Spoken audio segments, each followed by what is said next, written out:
in mental illness and abuse, products of Midwestern recalcitrance and repression. That held the bond in a peculiar way, said frontman Paul Westerberg. We hit it off in ways that normal guys don't. We understood each other. Back when they got their first little flush of fame, Westerberg would say as a cockeyed boast that they were losers, that there wasn't a high school diploma or a driver's license among them. They'd never had any clear-eyed ambition or direction. They got as far as they did only because they hungered for attention, for love, for sanction, for volume, for chaos. The band's music filled the funeral chapel that day, an insolent soundtrack for a send-off. Bob's mother, Anita Stinson, had asked Peter Jesperson, the man who discovered the group and been their closest ally, to make a tape of their early albums. He felt funny about a song like Fuck School blaring in a mortuary, but you don't deny a grieving family's request. One by one, the surviving replacements arrived: Paul, Tommy, drummer Chris Mars, and guitarist Slim Dunlap. This was the reunion none of them had wanted, and all of them had feared. And there was Bob, still the center of attention, lying in his casket. When Westerberg walked in, Johnny's Gonna Die was playing. It hit him square in the face.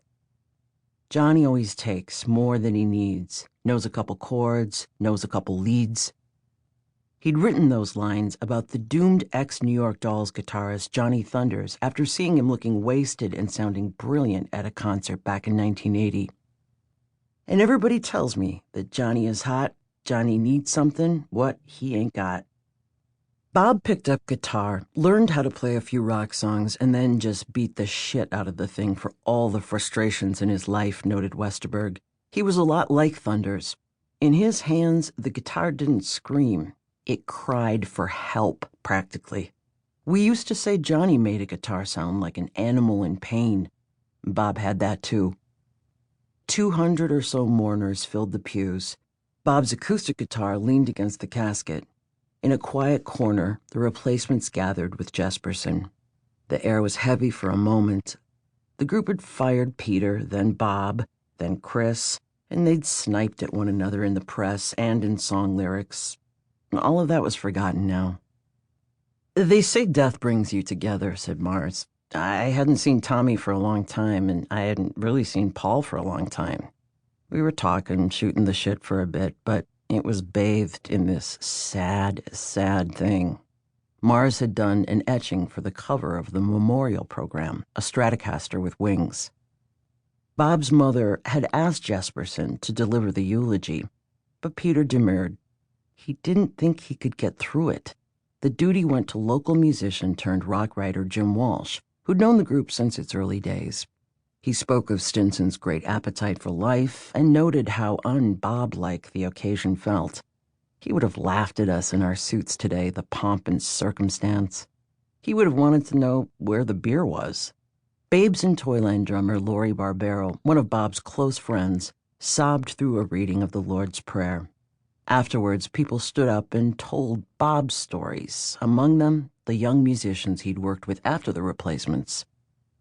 Ray Reichstad had played with Bob for 5 years in Static Taxi, the band that had given Stinson new life after the heartbreak of his replacement's exit.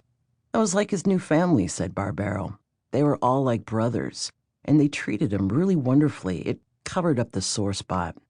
It was the only time I was ever laughing and crying at the same time in my life, said Reichstad. Mike Leonard, who shared an apartment and a group, the Bleeding Hearts, with Bob for several years before his passing, recalled, "It was such a rock and roll funeral. Every musician that knew him was there paying their respects." Anita Stinson sat stoically through it all. She'd been gripped by terror when she got the call about Bob a few nights earlier. Then that passed. I don't think I got sad until I bet a month after the funeral, before the sadness and missing Bobby really hit me, she said. As she accepted condolences and sympathy, heard and felt the story's emotion, a peculiar pride seized her. As hard as Bobby had it, he did amazing things. He was loved by a lot of people. Bob's sister Lonnie would remember sadness, because you'd always hoped for more for him, she said, and guilt, especially because of the way we were raised.